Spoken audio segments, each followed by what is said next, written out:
Magandang araw sa inyong lahat. Magkasama ko sa pagtanda. Sa edad kong 65 pataas, marami na tayong napagdaanan, hindi ba? May mga gabing hindi tayo makatulog dahil sa alalahanin sa ating mga anak at mga apo. Kamakailan lang, ang aming pamilya ay hinarap sa isang matinding pagsubok. Ang aking manugang na si Junjun ay nasangkot sa isang malaking gulo sa lupa. Ang pinag-usapang halaga ay 500,000 piso. Isang napakalaking halaga para sa amin. Ang asawa kong si Rosa ay gabi-gabing umiyak. Natatakot na baka mawala ang lahat ng aming pinahirapan. Sa gitna ng dilim na iyon, may isang katotohanang nagbago sa lahat. Isang kapangyarihan na hindi tungkol sa pera, kundi tungkol sa isang pangalan. Isang pangalan na kapag binanggit mo ng may pananampalataya, ang buong langit ay kumikilos para sa iyo. Bago ko ituloy ang kwentong ito at sabihin sa inyo ang naging resulta ng aming laban sa korte, maaari niyo bang isulat sa comment section kung saang lungsod o probinsya kayo nanonood ngayon? Gusto ko sanang malaman kung hanggang saan nakakarating ang mensaheng ito. Sa aming edad, akala natin ay tapos na ang malalaking bagyo sa ating buhay. Akala natin, pagkatapos ngang maraming taon ng pagtatrabaho, pagpapalaki ng anak at pag-ipon, ay katahimikan na lang ang hihintayin natin sa ating bakuran. Ngunit ang buhay ay puno nga hindi inaasahang pangyayari. Isang hapon, habang ako ay nakaupo sa aking paboritong silya at umiinom ng mainit na kape, naramdaman ko ang isang kakaibang bigat sa hangin. Hindi ito ang karaniwang init ng araw sa labas. Ito ay isang uring ang bigat na tila may dalang masamang balita. Maya-maya pa, dumating ang aking manugang na si Junjun. Kilala ko ang lalaking ito sa pagiging masayahin. Palagi siyang may ngiti sa labas ng aming bahay tuwing uwi siya galing sa trabaho. Pero noong hapong iyon, iba ang kanyang hitsura. Ang kanyang mabalikat ay nakabagsak. Ang kanyang mamata ay hindi makatingin ng diretso sa akin. Pagpasok niya sa pintuan, hindi siya bumating kanyang nakasanayang pagbati. Nanatili siyang tahimik sa tabi ng hapagkainan. Tinawag ko ang aking asawa na si Rosa. Tinawag ko rin ang aming anak na si Maria. Nararamdaman ko na may malaking problemang dala si Junjun. Nang maupo kaming lahat, doon na nagsimulang bumuhos ang luha sa kanyang mamata. Sinabi niya sa amin ang isang katotohanang yumanik sa aming buong pagkatao. Ang lupang pamana ng aming maninuno sa probinsya, ang lupang kinagisnan ko at pinangarap kong iwanan sa aking mga apo, ay nasa panganib. May isang malaking kumpanya at ang mga taong umaangkin sa lupang iyon. Sabi ni Junjun, kailangan daw nating makbayad o harapin ang isang mahabang kaso sa korte at ang halagang kailangan, ito ang numrong hinding-hindi ko malilimutan. 500,000 piso. Inulit ko. 500,000 piso.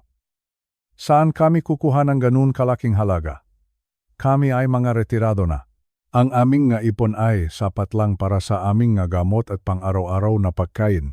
Nakita ko ang mukha ng asawa kong si Rosa. Ang kanyang makamay ay nagsimulang manginig. Alam ko ang iniisip niya. Iniisip niya ang lahat ng paghihirap namin noong kami ay bata pa para lamang mapangalagaan ang lupang iyon. Ang lupang iyon ay hindi lang basta lupa. Iyon ay aming kasaysayan. Iyon ay aming dangal. Iyon ang aming pamana. Kung mawawala iyon, tila ba mawawala rin ang isang malaking bahagi ng aming pagkatao. Si Maria, ang aking anak, ay pilit na nagpapakatatak. Sinubukan niyang yakapin ang kanyang asawang si Junjun. Pero nakikita ko sa kanyang mamata ang takot. Takot para sa kinabukasan ng kanilang maanak. Takot na baka sa isang iglap ay mauwi sa wala ang lahat. Ang katahimikan sa lup ngaming bahay noong gabing iyon ay nakabibingi. Wala kaming marinig kundi ang tunog ng ventilador at ang mahihinang hikbi ni Rosa sa kusina. Sa mga sandaling iyon, naramdaman ko ang aking kawalan ng kapangyarihan. Bilang isang ama, bilang isang lolo, gusto kong tumayo at sabihin, huwag kayong mag-alala, ako ang bahala. Pero sa harap ng 500,000 piso, ano nga ba ang magagawa nga? Isang lolo na 65 taong gulang na? Ang aking matuhod ay mahina na. Ang aking impluensya sa labas ay wala na. Pakiramdam ko ay isa na lamang akong luma at kalawanging kandado na hindi na kayang protektahan ang pinto ng kanyang sariling tahanan. Napakasakit sa kalooban ang makitang nakdurusa ang iyong pamilya habang ikaw ay walang magawa. Ang bawat sentimo na aming pinag-ipunan ay parang mabutil ngang buhangin na unti-unting dumudulas sa aming mga daliri.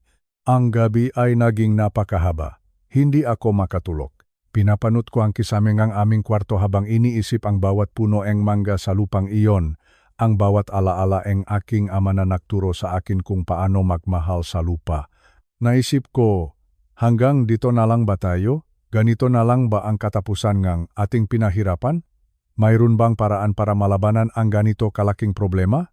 Sa bawat tibok ng aking puso, nararamdaman ko ang bigat ng kawalan ng pag-asa. Tila ba may isang higanteng pader na nakaharang sa amin at wala kaming lakas para gibain ito?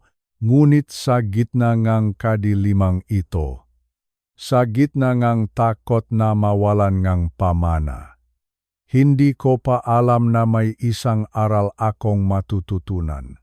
Isang aral na hindi naituturo sa paaralan o sa bangko. Isang aral tungkol sa isang autoridad na mas mataas pa sa anumang hukom sa lupa. Isang aral tungkol sa isang pangalan na kayang magpatumba sa anumang higanteng pader.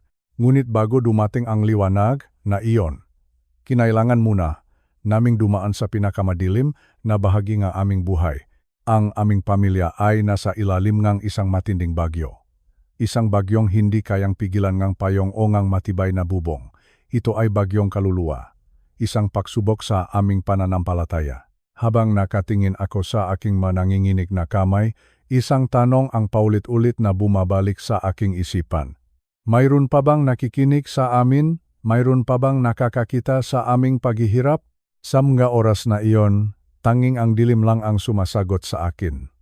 Ngunit ang dilim na ito ang magiging daan para mas makita namin ang ningning ngang katotohanang malapit na naming matuklasan. Isang katotohanang nakatago sa loop ngang isang pangalan. Pagkatapos nga ilang gabing walang tulog, nagpasya kaming pamilya na kumonsulta sa isang eksperto. Hindi na namin kaya ang bigat ng problemang ito. Ang bawat sandali ay tila ba nakpapabigat sa aming mga balikat. Kaya naman isang umaga, nagtungo ako sa opisina ni Abogado Garcia. Ang opisina niya ay nasa gitna ng isang maingay na lungsod, ngunit sa loop nito ay sadyang tahimik. Amoy lumang papel, amoy seryosong usapin. Habang nakaupo ako sa tapat ng kanyang malaking mesa, ramdam ko ang lamig ng aircon na tila ba sumusurot sa aking mga buto. Tiningnan ako ni Abogado Garcia sa aking mga mata. Mayroon siyang mamang muka, ang gunit ang kanyang mga salita ay puno NG autoridad. Tinanong niya ako tungkol sa aming kaso. Ikinuwento ko ang lahat. Ikinuwento ko ang tungkol sa lupang pamana. Ikinuwento ko ang tungkol sa 500,000 piso na hinihingi sa amin. Sinabi ko sa kanya na tila ba wala na kaming laban. Ngunit ngumiti siya ng bahagya at may sinabi na hinding-hindi ko malilimutan. Sabi niya, "Lolo, ang laban na ito ay hindi lang tungkol sa pera. Ito ay tungkol sa kung kaninong pangalan ang nakasulat sa mga dokumento." Dito ako nagsimulang mag-isip. Pangalan? Bakit pangalan? Ipinaliwanag ni Abogado Garcia na noong unang panahon at maging sa batas natin ngayon, ang isang pangalan ay hindi lamang isang label. Hindi ito katulad ng isang etiketa sa damit na basta na lang isinasabit. Ang pangalan ay ang buod ng iyong pagkatao. Ang pangalan mo ay ang iyong dangal. Ang pangalan mo ay ang iyong kapangyarihan. Sabi niya, kapag binanggit mo ang pangalan ng isang tao, tinatawag mo ang kanyang presensya. Kapag ginamit mo ang pangalan ng isang makapangyarihang tao sa isang transaksyon, dala mo ang bigat ng taong iyon. Ang pangalan ay isang legal na buod ang lahat ng pag-ari, katangian, at autoridad ng isang individual. Habang nakikinig ako sa kanya, naisip ko ang aking yumaong ama. Nung buhay pa siya, ang kanyang pangalan ay sapat na para pagkatiwalaan kami sa aming baryo. Hindi namin kailangan ng maraming pera. Ang pangalan lang aking ama ay sapat na. Bakit? Dahil ang pangalan niya ay nangangahulugan ng katapatan. Nangangahulugan ito nga integridad. Doon ko napagtanto ang isang mahalagang bagay. Ang pangalan ay may legal na kapangyarihan. Kung ikaw ay may dalang pangalang kinikilalang korte, ang korte ay makikinig sa iyo. Kung ang pangalan mo ay walang kredito, kahit gaano pa kaganda ang iyong sinasabi, hindi ka nila papansinin. Abogado Garcia explained further.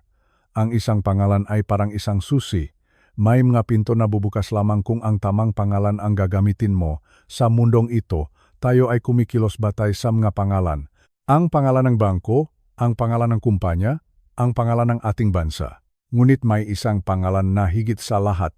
Habang nagpapaliwanag ang abogado tungkol sa batas ng tao, ang aking isipan ay nagsimulang lumipat sa batas ng langit.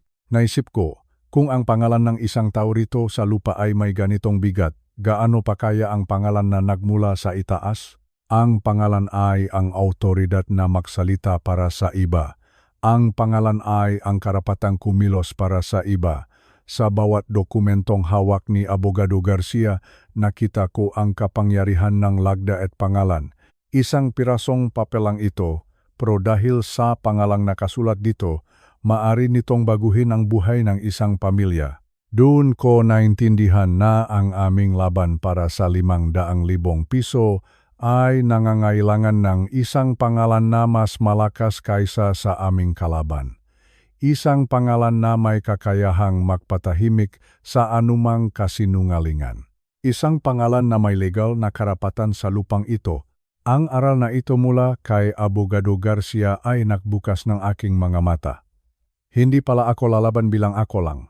Hindi ako lalaban bilang isang lolo na mahina na ang tuhod. Lalaban ako gamit ang isang pangalan. Pangalan, pangalan, pangalan. Ang salitang ito ay paulit-ulit na tumatakbo sa aking isipan. Ang pangalan ay hindi lang pantawag. Ang pangalan ay kapangyarihan. Ang pangalan ay autoridad. At sa sandaling iyon, naramdaman ko ang unang bahid ng pag-asa.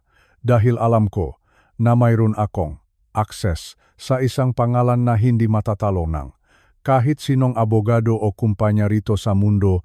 Sa pagpapatuloy ng aming usapan ni Abogado Garcia, inilabas niya ang isang dokumento. Ito ay tinatawag na Special Power of Attorney. Sa Tagalog, ito ay isang uri ng kasulatan na nagbibigay ng kapangyarihan sa isang tao na kumilos sa ngalan ng isa pang tao. Sabi ni Abogado Garcia sa akin, Lolo, kailangan mong pirmahan ito. Sa pamamagitan ng papel na ito, binibigyan mo ako ng karapatang gamitin ang iyong pangalan sa korte. Ang bawat salitang sasabihin ko, ang bawat desisyong gagawin ko, ay ituturing na galing sa iyo, para na rin ikaw ang nakatayo sa harap ng hukom kahit na nakaupo ka lang dito sa aking opisina. Habang hawak ko ang ballpen, nanginginig ang aking mga kamay. Nakita ko ang bigat ng ibig sabihin ng power of attorney. Ibinibigay ko ang aking autoridad sa kanya, at sa kabilang banda, ibinibigay din niya ang kanyang galing para sa akin. Ito ay isang legal na pagkakaisa. Doon ko biglang naalala ang sinasabi sa ating pananampalataya tungkol sa pangalan ni Jesus. Bigla itong naging malinaw sa akin. Ang pangalan ni Jesus ay hindi lamang isang relihiyosong salita na sinasabi natin sa dulong ating madasal. Hindi ito isang dekorasyon sa ating mga pangungusap. Ang pangalan ni Jesus ay ang ating special power of attorney mula sa langit. Noong umakyat si Jesus sa langit, hindi niya tayo iniwang mag-isa. Ibinigay niya sa atin ang kanyang pangalan. Para niya ring sinabi na, anumang hilingin ninyo sa Ama sa aking pangalan, ay ibibigay niya sa inyo. Ibig sabihin, kapag tayo ay nanalangin o kapag tayo ay humaharap sa mga problema, hindi tayo lumalapit bilang ating mga sarili. Lumalamit tayo sa Ama na parang tayo si Jesus. Bakit? Dahil dala natin ang kanyang pangalan, dala natin ang kanyang power of attorney. Isipin ninyo ito, mga kasama ko sa pagtanda. Kung ako ay pupunta sa isang malaking bangko at sasabihin kung kukuha ako ng pera sa akon ng isang mayamang tao, pagtatawanan lang nila ako, wala akong karapatan. Ngunit kung mayroon akong hawak na power of attorney na pirmado ngang taong iyon, ang bangko ay walang magagawa kundi ibigay ang hiling ko. Bakit? Dahil hindi na ako ang tinitingnan nila.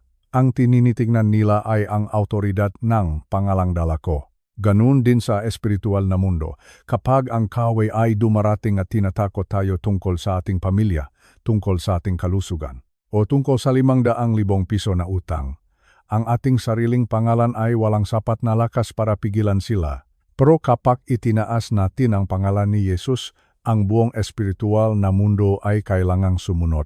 Ito ay hindi dahil sa ating kabanalan. Hindi ito dahil sa ating galing o sa ating daming alam sa Biblia. Ito ay dahil sa autoridad ng pangalang ibinigay sa atin. Ito ay isang legal na kasunduan sa pagitan nga langit at lupa. Ang pangalan ni Jesus ay ang susi sa bodegang langit, ang lahat ng yaman ng Diyos, ang lahat ng kanyang protection, ang lahat ng kanyang kapayapaan, ay nakalaan para sa atin. Ngunit magagamit lang natin ito kung gagamitin natin ang tamang pangalan. Naisip ko ang aking asawang si Rosa. Naisip ko kung paano niya sinasambit ang pangalan ni Jesus tuwing siya ay natatakot. Noon, akala ko ay humihingi lang siyang tulong. Ngayon, naintindihan ko na pala na gumagamit siya ang kanyang legal na karapatan. Ang power of attorney na ito ay hindi mapapantayan ng anumang dokumento ni Abogado Garcia. Ang dokumento sa lupa ay maaring mawala o masira, ngunit ang autoridad na ibinigay sa atin sa pangalan ni Jesus ay walang hanggan. Ito ay pirmado NG Dugo NG Cordero. Ito ay pinaktibay ngang muling pagkabuhay. Huwag nating malitin ang biyayang ito. Huwag nating gamitin ang pangalan niya nang walang pag-unawa. Sa tuwing sasabihin natin sa pangalan ni Jesus, alalahanin natin na inilalabas natin ang ating dokumento ng autoridad. Sinasabi natin sa problema na, hindi mo ako kalaban. Ang kalaban mo ay ang Panginoon ni Hukbo dahil dala ko ang kanyang panggalan. Ang 500,000 piso na aming kinakaharap ay tila balumit sa aking paningin. Ano ang halagang ito kumpara sa yaman langit na mari kong ma-access gamit ang panggalan ni Jesus? Naksimilang human ang aking pakiramdam habang hawak ko pa rin ang ballpen sa opisina ni Abogado Garcia. Pirmahan ko man ang papel na ito para sa lupa rito sa mundo, ang puso ko naman ay nakapirma na sa pangakong ibinigay ni Jesus sa atin. Tayo ay hindi mga biktima nga pagkakataon. Tayo ay mga tagapagmana na may dalang makapangwe. Dahil sa pangalan ni Jesus, bawat tuhod ay dapat lumuhod. Maging ang problema natin sa pananalapi, maging ang ating mga sakit, lahat sila ay kailangang sumunod sa dokumentong langit. Mga kasama ko sa pagtanda. Alam niyo ba kung bakit napakahalaga sa ating mga Pilipino ang ating pangalan? Sa ating kultura, ang pangalan ay hindi lang basta nakasulat sa birth certificate. Ang pangalan ay pinaghihirapan. Naalala ko ang aking ama.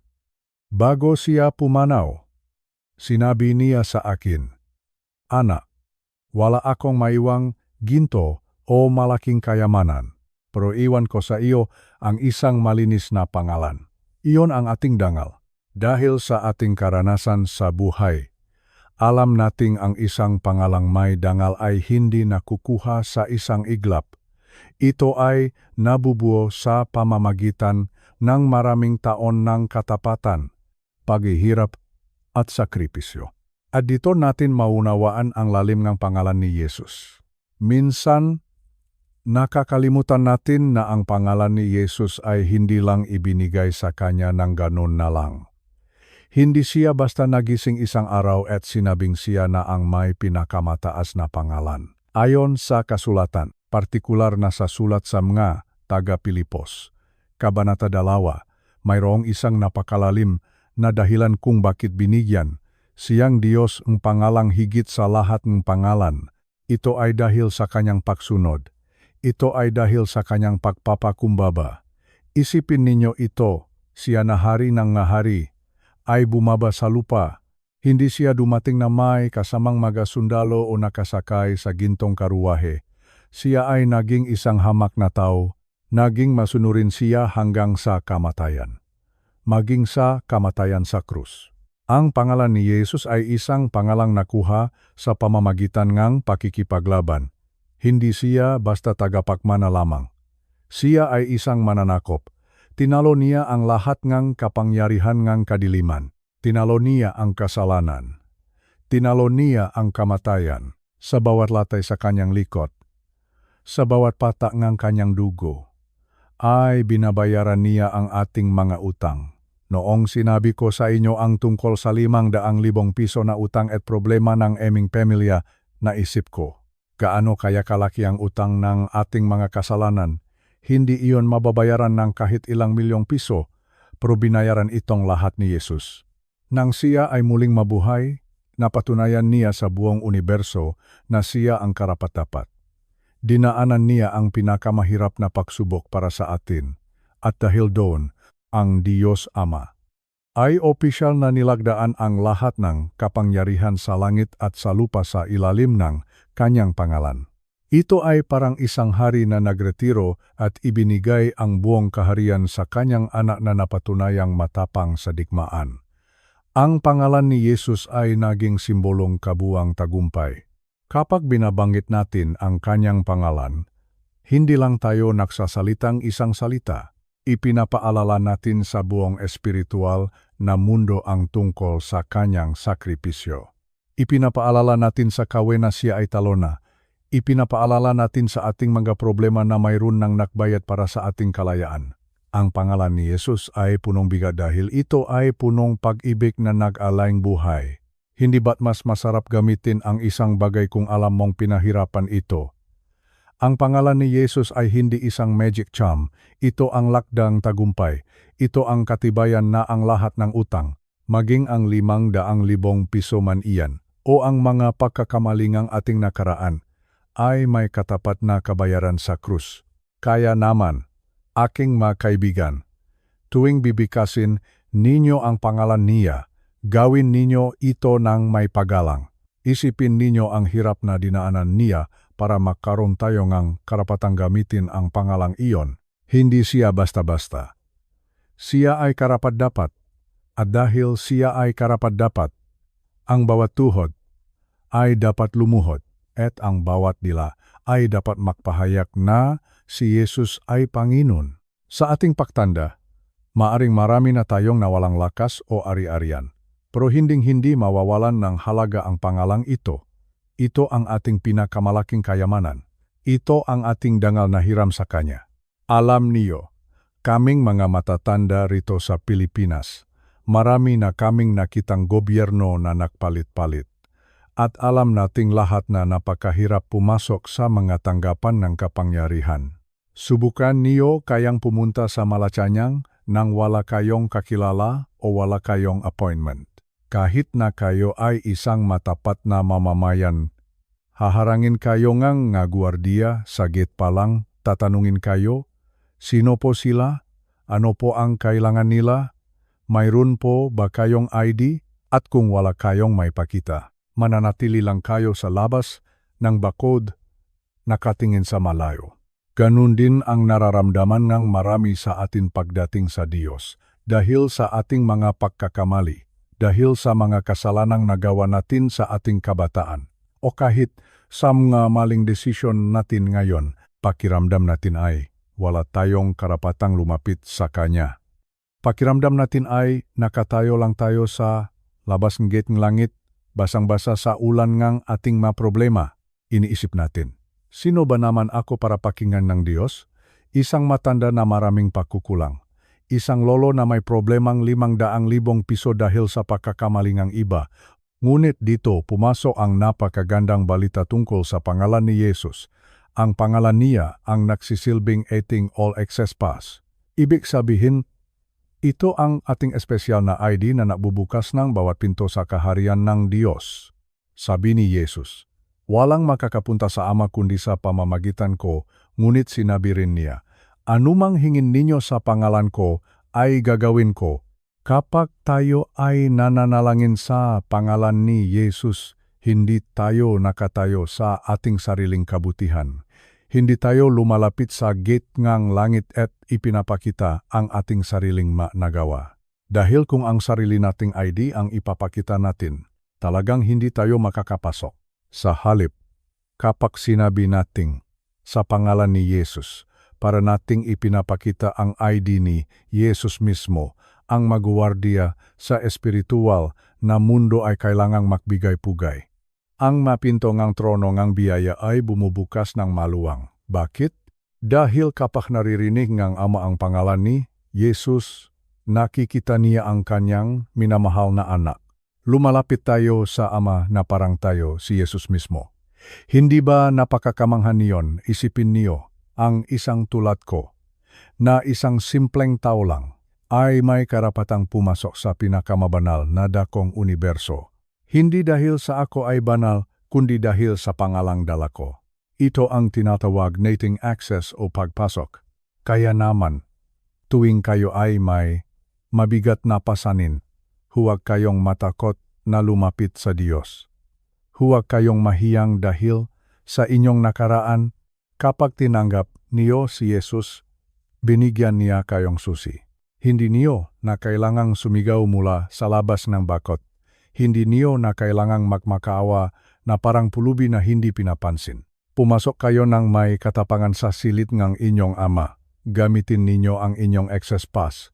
Sabihin ninyo, Ama, narito po ako sa pangalan ng inyong anak na si Jesus. At sa sandaling iyon, ang lahat ng atensyon ng langit ay nakatutok sa inyo. Ang problemang 500,000 piso na kinakaharap namin o anumang sakit na nararamdaman niyo sa inyong katawan ay hindi makakaharang sa inyo sa harap ng Diyos. Mayroon kayong direktang linya sa pinakamataas na kapangyarihan. Huwag nating sayangin ang pribilehiyong ito. Maraming tao ang pagod sa pagsubok na maging mabuti para lang tanggapin ng Diyos. Hindi niyo kailangang magpakapagod. Kailangan niyo lang manampalataya sa pangalan na ibinigay sa inyo. Ang pangalan ni Jesus ay sapat na. Ito ang tanging ID na kailangan niyo para sa buhay na ito at sa kabilang buhay. Gamitin niyo ito araw-araw. Gamitin niyo ito sa bawat pangangailangan. Dahil sa pangalang iyon, kayo ay laging welcome sa presensya ng Diyos. Kaya bago tayo magpatuloy sa susunod na bahagi, tandaan ninyo, hindi kayo nakatayo ng mag-isa. Dala ninyo ang pinakamakapangyarihang pangalan sa universo at dahil diyan, bukas ang lahat ng pinto para sa inyo. Mga kasama, tayo ay tumatanda na, marahil nararamdaman niyo rin ang nararamdaman ko. Minsan, kapag sinusubukan kong tumayo mula sa aking upuan, nararamdaman ko ang kirot sa aking matuhod. Ang aking magabisik ay hindi na kasing lakas noong ako ay nasa edad na 30 o 40. Ngayon, sa edad kong 65, alam ko ang aking limitasyon. Sa pisikal na mundo, madali tayong matalo ng mas malalakas sa atin. Ngunit mayroong isang bagay na itinuro sa akin ng Panginoon habang pinagmamasdan ko ang trapiko sa kalsada ng Maynila. Isipin ninyo ang isang eksena sa EDSA. Mainit ang sikat ng araw, maingay ang mga bus, at mayroong malalaking container truck na tila mga higante sa kalsada. Sa gitna ng lahat ng kaguluhang ito, mayroong isang maliit na lalaki. Siya ay isang traffic officer o isang MMDA. Kumpara sa dambuhalang truck na parating, ang taong ito ay napakaliit. Wala siyang lakas para itulak ang truck na iyon. Kung tatangkain niyang harangan ang truck gamit ang kanyang sariling katawan, tiyak na madudurog siya. Ngunit, sa isang iglap, itataas lamang niya ang kanyang isang kamay. At ang dambuhalang truck, na may bigat na libu-libong tonelada, ay titigil. Ang driverang truck, na marahil ay mas malaki pa ang katawan kaysa sa traffic officer, ay kailangang sumunod. Bakit tumigil ang truck? Dahil ba sa lakas ng muscle ng traffic officer? Hindi. Tumigil ang truck dahil sa autoridad na nakakabit sa suot niyang uniforme at sa badge na nasa kanyang dibdib. Hindi niya kailangang maging malaka. Kailangan lang niyang maging bahaging gobyerno. Sa likod ng kanyang itinaas na kamay, naroon ang buong puwersangang batas ng Pilipinas. Dito ko naintindihan ang kapangyarihan ng pangalan ni Jesus. Noong hinarap namin ang problema sa 500,000 piso, pakiramdam ko ay para akong isang matanda na nakatayo sa gitna ng EDSA habang may paparating na dambuhalang truck ng problema. Wala akong lakas para itigil ang kumpanyang umaangkin sa aming lupa. Wala akong pisikal na kakayahan para ayusin ang aming pananalapi. Ngunit, nang gamitin ko ang pangalan ni Jesus, para ko ring itinaas ang aking kamay sa harap ng problema. Hindi dahil ako ay malakas, hindi dahil ako ay mayaman, kundi dahil suot ko ang bets ng langit. Dala ko ang autoridad NG, nagisang hari NG, universo. Ang espiritual na mundo, ang makadiliman, ang mga espiritu ng takot at kakulangan, ay kailangang tumigil. Hindi dahil sa takot sila sa akin na isang matanda na, kundi dahil sa takot sila sa pangalan na aking dala-dala. Kinikilala nila ang autoridad ni Jesus. Ito ang tinatawag nating autoridad. Marami sa atin ang nakakamali. Akala natin ay kailangan nating maging spiritual giants bago tayo pakinggan ng langit. Akala natin ay kailangan nating sumigaw ng napakalakas para matakot ang kaaway. Hindi po. Kahit ang pinakamahinang lolo o lola, kahit ang isang taong nakahiga nasa banig ng karamdaman, ay mayroong sapat na autoridad. Basta dala mo ang pangalan ni Jesus, ang buong langit ay nakatayo sa likuran mo. Kapag sinabi mo sa bundok ng problema na, sa pangalan ni Jesus, lumayas ka. Hindi iyon pakiusap. Iyon ay isang utos mula sa isang alagad ng langit. Kaya naman. Noong gabi na hindi na kami makatulog dahil sa 500,000 piso na iyon. Tumayo ako sa aming sala. Hindi ako nanalangin ng parang isang pulubi. Sa halip, nanalangin ako bilang isang alagad na may dalang autoridad. Sinabi ko sa espiritu ng takot, sa pangalan ni Jesus, wala kang karapatan sa pamilyang ito. Sinabi ko sa bundok ng utang, sa pangalan ni Jesus, kailangang gumawa ang Diyos ng paraan dahil ang lupang ito ay Kanya. At alam niyo ba, nakbago ang lahat. Ang takot na tila dambuhalang truck ay biglang huminto. Bakit? Dahil nakita nila ang badge, nakita nila ang pangalan. Kapatid ko, huwag kayong matakot kung nararamdaman niyong kayo ay mahina. Ang inyong lakas ay hindi mahalaga. Ang mahalaga ay ang inyong autoridad. Gamitin ninyo ang pangalan ni Jesus ng may katiyakan. Huwag kayong mag-alinlangan. Kapag itinaas ninyo ang inyong kamay sa pangalan niya, ang bawat dambuhalang problema ay kailangang huminto at yumukod. Dahil sa harap ng pangalang Jesus, ang bawat tuhod ay dapat lumuhod. Maging ang na problema sa batas, maging ang masakit sa buto. Lahat sila ay kailangang sumunod sa autoridad ng langit. Sa ating pananatili rito sa Maynila o sa anumang bahagi ng ating bansa, alam nating lahat ang pakiramdam ng isang malakas na bagyo. Naalala ko noong kami ay bata pa, kapag ang hangin ay nagsisimula ng humagupit at ang ulan ay tila ba hindi natitigil. Ang tanging hinahanap natin ay isang ligtas na lugar. Isang lugar na may matibay na bubong at makapal na pader. Sinasabi sa Biblia sa Aklat ng mga Kawikaan, ang pangalan ng Panginoon ay isang matibay na kuta, ang matuwid ay tumatakbo ron at sila ay ligtas. Ano nga ba ang ibig sabihin ng isang kuta? Sa panahon ng digmaan, ang kuta ay isang tore o isang gusali na hindi kayang pasuking ng nga bala o nga kaaway. Ito ay isang lugar ng proteksyon. Ito ang ating ikatlong aral tungkol sa panggalan ni Jesus, ang deliverance o ang pagliligtas. Noong kasaksagan ng aming problema tungkol sa 500,000 piso, ang aming tahanan ay naging parang isang lugar ng digmaan. Ang hangin sa loob ng bahay ay napakabigat. Ang asawa kong si Rosa ay hindi na kumakain ng mayos. Ang anak kong si Maria ay laging tuliro. Ang bawat katok sa pinto ay nagdudulot sa amin ng kaba dahil baka iyon na ang mataong kukuha sa aming ari-arian. Ngunit isang gabi, naktipon kaming lahat sa aming maliit na altar. Nakahawak kamay kami, si Rosa, si Maria, si Junjun, at ako. Wala kaming ibang sandata kundi ang aming pananampalataya. Nagsimulang bumulong si Rosa, Jesus, Panginoong Jesus. Sa bawat pagbanggit niya, sa pangalang iyon, naramdaman ko ang pagbabago sa paligid. Para bang ang nga pader ng aming bahay ay biglang tumibay. para bang may isang malaking kapayapaan na bumalot sa amin, na hindi kayang sirain ng anumang banta mula sa labas. Dito ko nalaman na ang pangalan ni Jesus ay hindi lang isang autoridad para mag-utos. Ito rin ay isang kanlungan para magpahinga. Kapag ikaw ay pagod na sa pakikipaglaban sa buhay, kapag hindi mo na alam kung saan kukuha ng pambayad sa kuryente o pambili ng gamot, banggitin mo lang ang kanyang pangalan. Sa sandaling sabihin mo ang pangalang Yesus, pumasok ka na sa loop ng kuta. Ang mapana ng kaaway ay hindi makakaabot sa iyo. Ang mapananakot ng mundo ay magiging parang mahinang bulong na lamang. Naisip ko ang malumang kuta sa Intramuros. Sa loob na daang taon, nanatili silang nakatayo sa kabilang malindol at digmaan.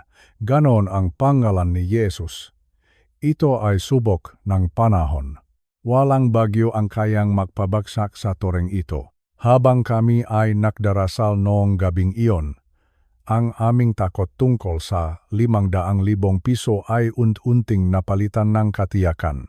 Hindi dahil sa may dumating na pera sa pintuan, kundi dahil alam naming nasa loop kami ngang proteksyon ng Panginoon. At kapag ikaw ay nasa loop ng kanyang kuta, ang kanyang mapagpalayang kamay ay magsisimulang kumilos para sa iyo. Ang deliverance o pagliligtas ay hindi laging nangangahulugan na mawawala ang problema sa isang segundo. Minsan, ang unang inililigtas ng Diyos ay ang ating isipan. Inililigtas niya tayo mula sa pagkabalisa. Inililigtas niya tayo mula sa kawalan ng pag-asa. Nang gumaan ang pakiramdam ni Rosa at Maria, doon nagsimulang makaroon ng linaw ang aming maplano. Ang pangalan ni Jesus ang naglinis ng madilim na hangin sa aming tahanan. Ang bawat pagbikas sa Kanya ay parang pagbukas ng bintana para makapasok ang liwanag ng umaga. Kaya sa inyo na nakikinig ngayon, anuman ang bagyong kinakaharap ninyo, tumakbo kayo sa pangalan ni Jesus. Huwag kayong manatili sa labas kung saan kayo ay tinatamaan ng ulan ng problema. Banggitin ninyo ang pangalan niya ng paulit-ulit hanggang sa maramdaman ninyo ang kanyang presensya na bumabalot sa inyo. Sapagkat ang pangalang Jesus ay hindi lamang para sa pakikipaglaban, ito ay para sa inyong kaligtasan. Ito ang inyong kutang matibay, at sa loob ng kutang ito, kayo ay minamahal. Kayo ay pinoprotektahan, at kayo ay ligtas. Huwag kayong matakot sa mga bantang ng mundo. Mas mataas ang toreng kinalalagyan ninyo kaysa sa anumang bahangang pagsubok. Manatili kayo sa pangalan ni Jesus, dahil doon kayo ay laging panalo. Mga kasama ko sa pagtanda, narito tayo sa isang bahagi ng ating kwento na nangangailangan ng katapatan. Alam ko ang iniisip ninyo. Marahil ay sasabihin ninyo sa akin, Lolo, ginagamit ko naman ang pangalan ni Jesus, gabi-gabi akong nagdarasal. Paulit-ulit kong binabanggit ang kanyang pangalan sa dulo nga aking mahiling. Pero bakit tila walang nangyayari? Bakit ang aking problema sa pera ay narito pa rin? Bakit ang sakit sa aking katawan ay tila hindi umaalis?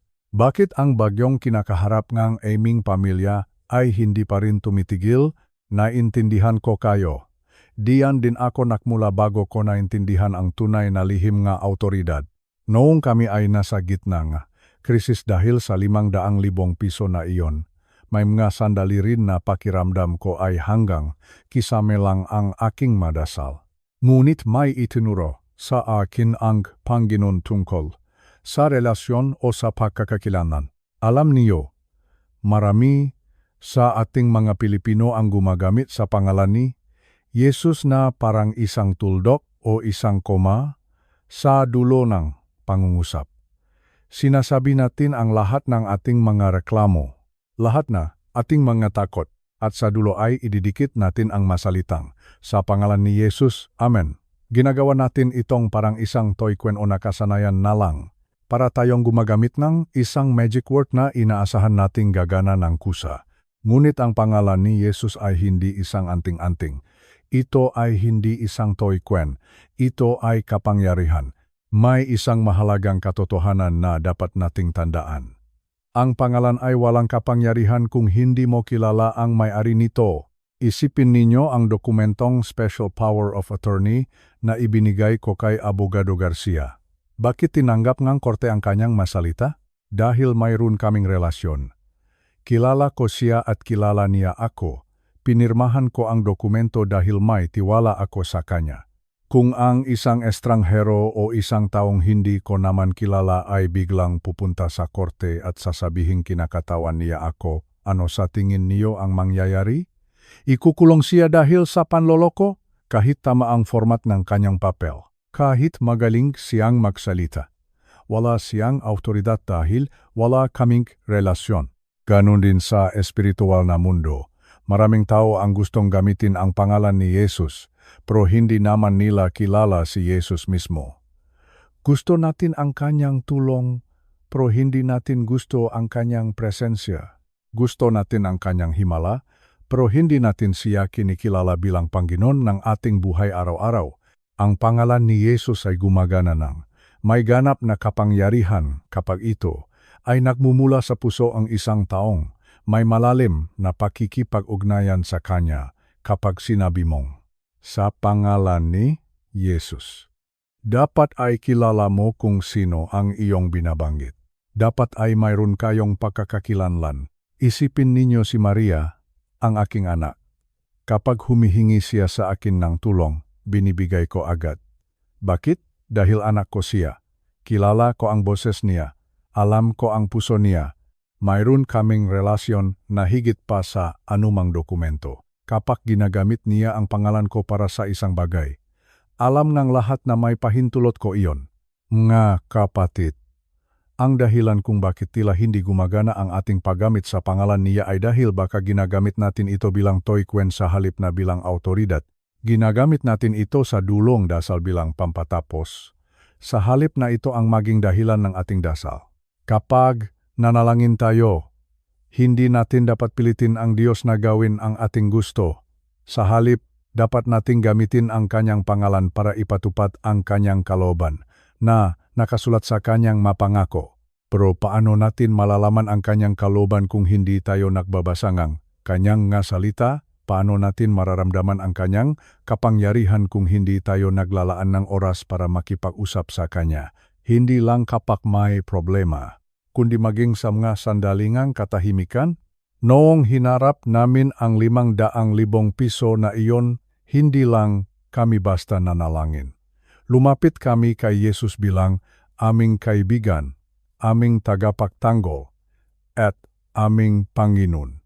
Kinilala namin na siya ang may-ari ng lahat ng mayroon kami. At dahil doon, nang banggitin namin ang kanyang pangalan, naramdaman namin ang kanyang pagsang-ayon. Ang pangalan ni Jesus ay may kapangyarihan para sa mataong sumusunod sa kanya. Huwag nating gawing spare tire ang Panginoon na kukunin lang natin kapag na-flat ang gulong na ating buhay. Gawin natin siyang driver ng ating sasakyan. Kapag kilala mo ang may-ari ng pangalan, hindi ka na magmamakaawa ng may takot. Mananalangin ka ng may katiyakan. Sasabihin mo sa iyong problema, kilala ko ang aking Panginoon. At sa kanyang pangalan, kailangan mong lumayas. Doon pa lang magsisimulang may mangyari. Dahil nakikita ng kaawe na ang taong ito ay may tunay na badge, hindi ito pekeng badge. Ito ay tunay dahil may relasyon ka sa hari. Kaya naman, aking kasama, bago tayo magtapos sa ating kwento, tanungin ninyo ang inyong sarili. Gaano ko ba kakilala si Jesus? Siya ba ay isang panggalan lang sa Biblia para sa akin? O siya ba ay ang buhay na Diyos na kasama ko sa bawat pagising ko sa umaga? Ang kapangyarihan ay nasa relasyon. Ang autoridad ay nasa pagkakakilanlan. Kapag naging malapit ka sa may-ari ng pangalan, makikita mo na ang bawat dasal mo ay makakaroon ng bagong buhay. Hindi na ito magiging toy kwen lang. Ito ay magiging isang makapangyarihang utos na dapat sundin ng buong universo. Huwag kang mapagod na kilalanin siya. Dahil sa dulo ng lahat, ang pinakamahalagang bagay ay hindi ang pagkakaroon ng 500,000 piso, kundi ang malaman na ikaw ay kilala at mahal may-ari ng pinakamataas na pangalan sa langit at lupa. Sa huli, makasama ko sa paktanda, ang usapin tungkol sa aming lupang pamana ay naayos ng matiwasay. Ang dambuhalang problema na 500,000 piso ay hindi naging hadlang dahil ang Panginoon ay gumawang ang paraan. Maging si Abogado Garcia ay nagulat kung paanong ang mga kabilang panik ay biglang lumambot ang puso at nakipag-ayos sa amin para sa mundo. Ito ay isang himala o swerte lamang, pero para sa aming pamilya, alam namin ang tunay na dahilan. Ito ay dahil sa kapangyarihan ng pangalang aming itinaas sa gitna ng bagyo. Ngayong narinig ninyo ang aming karanasan. Nais kong iwan sa inyo ang isang hamon. Huwag na ninyong sayangin ang inyong oras sa pagmakaawa sa Diyos na gawin ang mabagay na ibinigay na Niya sa inyong makamay. Binigyan Niya kayo enyihit sa sapat na autoridad. Binigyan Niya kayo ang kanyang pangalan. Gamitin ninyo ito ng may buong katapangan. Kung kayo ay may nararamdamang kirot sa inyong katawan, huwag lang kayong umiyak. Salitain ninyo ang pangalan ni Jesus sa inyong karamdaman.